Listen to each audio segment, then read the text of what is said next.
Hey, welcome to Storytime with Jester. Today we'll be picking up where we left off last time with the Book of Prophecies. When Darkness Falls.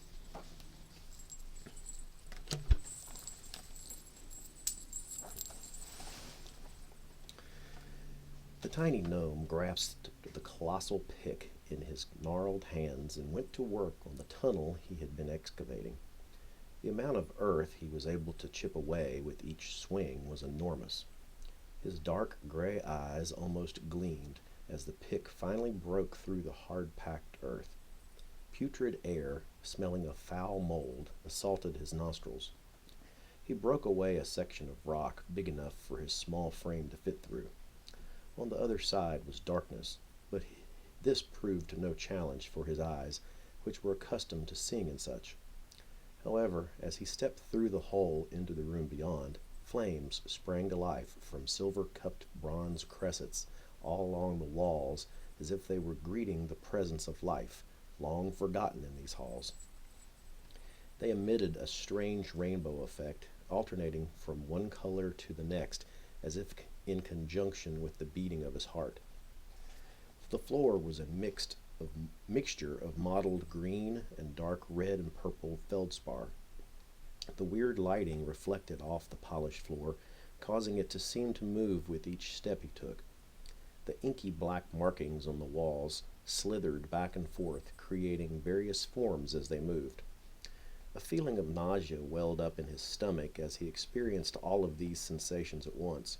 He stumbled past 3 huge, shining columns, fighting off the urge to hurl.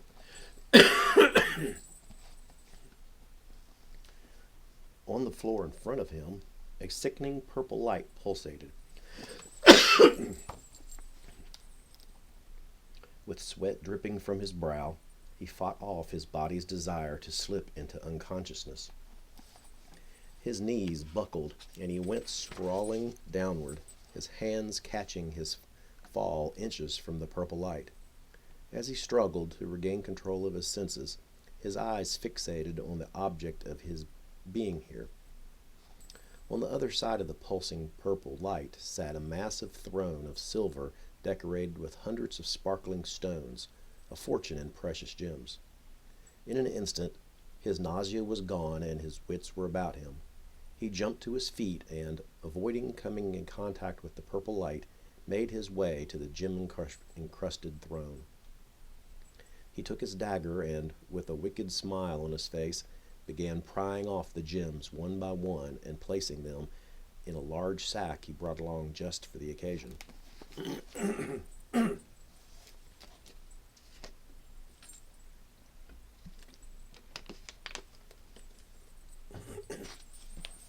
Chapter 78. Early 1240. "You made off with the whole lot?" asked Griffin, a man Zeppelin had met here in the crossroads. "All 666 of them," Zeppelin replied matter-of-factly, as if there was nothing to it. "Impressive," Griffin returned. "Indeed," agreed a large figure with cropped red hair that had overheard their conversation and helped himself to one of the 2 empty chairs at their table. He was decked out in full plate armor and carried his massive helm under his arm. The armor was etched with all manner of demon images. Some, depicting a certain type of demon, glowed red in outline of the image. Others, which seemed to represent specific demons, were absent of such illumination. A huge skull-topped mace hung from his waist. A long floor-length black cloak embroidered at the bottom in red, lapping flames, completed his wardrobe. As he sat down, he continued. "So what happened to this fortune in gems?" Zeppelin was at odds with himself as to how to respond to this brute. On one hand, his ego wanted to embellish his story, continuing to elevate his status to those who may be listening. He also wanted to escape this prison city, so any who might hold a key to do just that may agree to let him join them if they thought him worthy enough. On the second hand, though, he had the overwhelming urge to plunge his poisoned dagger deep in the chest of this over-armored cretin who rudely interrupted his conversation and took it upon himself to join them. His battle within didn't last long, as his enormous ego won the day. "Let's just say I put them to good use," he replied, evading revealing what truly happened. As it turned out, they were each attuned to a different demon, which started appearing almost immediately upon him exiting the throne room. His intelligence told him the treasure he had worked hard for these past 3 years would best serve him if he turned them over rather quickly. After all, he was no fool. He used his ability of illusions to escape that first demon, long enough to parlay his freedom and his life with a vampire who had taken up residence in the ruined temple fortress. What became of the gems is a bad dream that revisits him nightly. On the demon that appeared, well, that's a nightmare that haunts him from time to time. I would think that something such as that would bear a curse to those who would dare take which did not belong to them," said the red-haired man intuitively. "Is that so?" questioned Zeppelin. "Tell me, friend, just what gives you cause to speak so?" "I've had my share of run-ins with demons and the trappings that usually surround them," the man replied. "This is Red," the first man said, "a priest of the one who strides and wonders, and a demon slayer in his own right. Red, meet Zeppelin, thief extraordinaire." Griffin himself wore only a mithril shirt under his normal clothes. His weapons consisted of 2 swords, long and short, a spear, and a longbow. "I take it you two know each other," Zeppelin stated. Before either could respond, another plate-clad figure pulled up the last chair and sat down. He was an imposing figure, rivaling that of Red. His armor was adorned with skull images like Red. He too wore a floor-length cloak. His, however, was blood red and, like his large shield, bore the figures of a horned owl clutching 3 black arrows in each of its talons. "Another demon slayer, I take?" Zeppelin said. "Not exactly," the newcomer said. "I am Pantera, servant to Brugel." He removed his helm, allowing his long brown locks to spill out. His brown eyes seemed to bore a hole right through Zeppelin. Zeppelin stared right back, not to be intimidated. As he did so, he noticed a huge scar around Pantera's neck. He suddenly had flashbacks to his time spent in the temple and a group of adventurers he had followed while invisible. "Tell me, Pantera, how did you get that scar?" he said, nodding to Pantera's neck. "Let's just say I lost my head once," Pantera replied, imitating Zeppelin. It was then that a scholarly-looking man approached the quartet. Perhaps it was the monkish robes he wore, or the 2 tufts of hair jutting out from his chin that gave him this appearance. Maybe it was the way he spoke when he addressed them. "Ah, gentlemen, it seems I have found just the group needed to undergo a most daring and dangerous mission. Most importantly to you is that upon completion of such a task, I will provide you with a key to get you back home. Escape from this city." "Sounds interesting," Zeppelin said. "Where exactly will we be going?" "The spider web." Early 1241. The motley quartet solemnly floated down the river Styx on the boat of the ferryman Charon. He guided his skiff through the dark, oily-looking waters of the river, bony hands grasping the long pole from which a lantern hung at the top, its greenish light illuminating the way. His 4 passengers, unsure as to why they were here, said not a word to the ferryman, nor to each other. After what seemed like an eternity, the skiff pulled onto a shore covered in the mist. "This is where you get off," the ferryman said in a hollow voice. "She is at the top of the cliffs," he continued, pointing to a place in the mist barely visible to the naked eye. "Don't keep her waiting." As the 4 bewildered companions debarked, the boat disappeared into the fog, along with Charon's dark form, his tattered black hooded robes fluttering in a non-existing wind. The group climbed the narrow trail that led from the shore to the top of the cliffs and entered the Gothic manse, whose gates stood open like the giant maw of a sea monster, awaiting its prey to swim on in. Once inside, a woman's voice beckoned them to draw near. Her seductive form was silhouetted in the dim lighting of the room in which she stood. As they complied, she motioned them to sit in the 4 chairs arranged in a semicircle around a nearby desk. As she moved to sit behind the desk, she passed through a ray of light which, for a brief moment, illuminated her raven hair which hung straight down her back to her waist. "Are we dead?" Zephlin asked, getting straight to the point of what they had all been thinking up till now. "Hardly," she exclaimed, a little chuckle preceding her answer. "You are here You are here for several reasons," she said, "the first of which, because I wished it to be so. Secondly, I have a task I wish you all to perform for me. The details I will reveal shortly." She paused, reached out a hand, and a wine glass slid across the table to it. A bottle of dark red wine appeared out of nowhere, uncorked, and poured into the glass, all seemingly of its own volition. Taking a sip and offering none, she continued, "Now, where was I? Oh, yes. At last, but most importantly of all, I believe you have something that belongs to me." A long pause followed, as the 4 all looked at each other before finally Zephlin responded. "Who among us has this you claim as yours?" "Ah, the question asked first, to place the blame, if there is any, asked by the one most likely to take that which is not his. No, the proper question would be, what is it you have that is mine?" "All right," Pantera said. "What is it we have that belongs to you?" "And there it is," she exclaimed. "The correct question asked by he who knows what it is I seek, and who has possession of it." She paused momentarily and then said, looking straight into the eyes of Pantera, "Is it possible you do not remember our last meeting?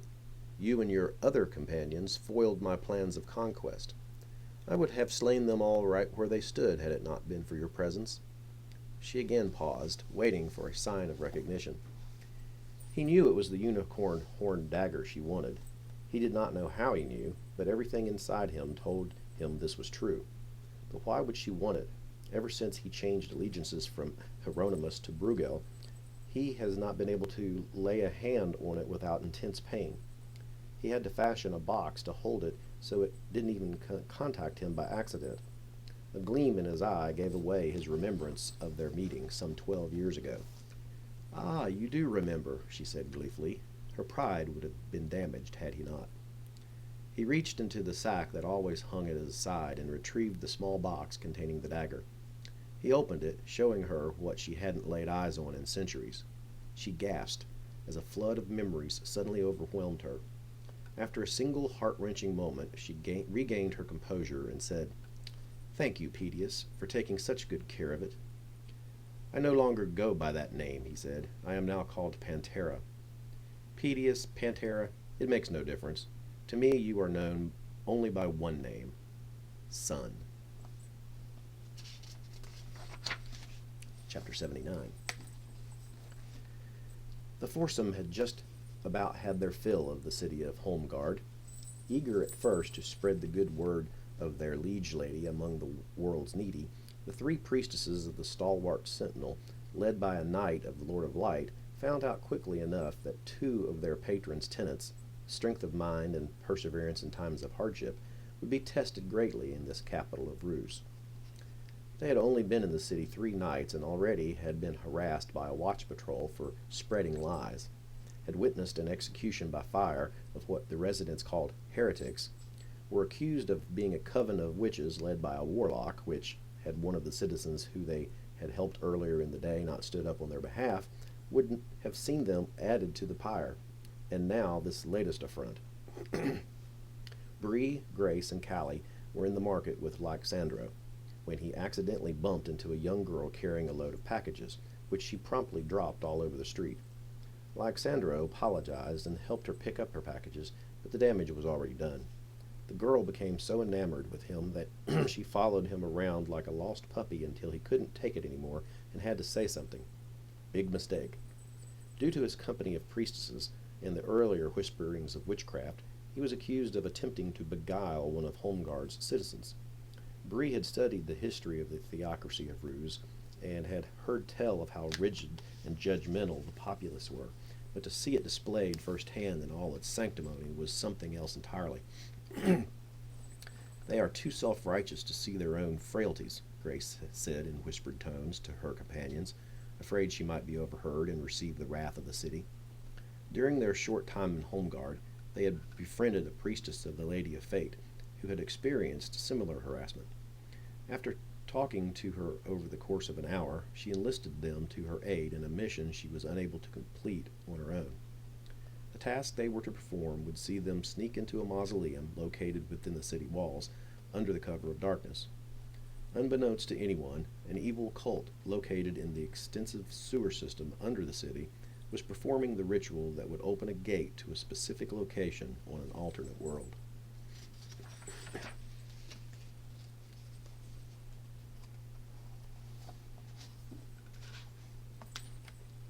Chapter 80. The brave warriors fought their way through the undead creatures and maniacal cultists to a grate in the floor. Blood streamed from an altar to the east and entered a hole beneath the grate. Two of the warriors worked together to lift the grate, exposing the hole. Large chains, anchored to the four corners of the depression that had held the grate, ran down the sides of the hole and disappeared into darkness. The warriors climbed down the blood-soaked chains as an evil chant greeted them from the depths below. They were not prepared for the nightmare that awaited them. They dropped from the chains into a pool of blood in the center of an enormous chamber. In front of them stood a huge statue of a bloated demon with ram's horns and large bat-like wings. Behind them was a stone arch containing an ebony portal. On the floor in front of the portal was a set of runes that glowed with a searing blue intensity. To their right, a set of steps rose to a platform where a priest was standing, his back to them, chanting before an open book. He wore armor draped with a large black cloak.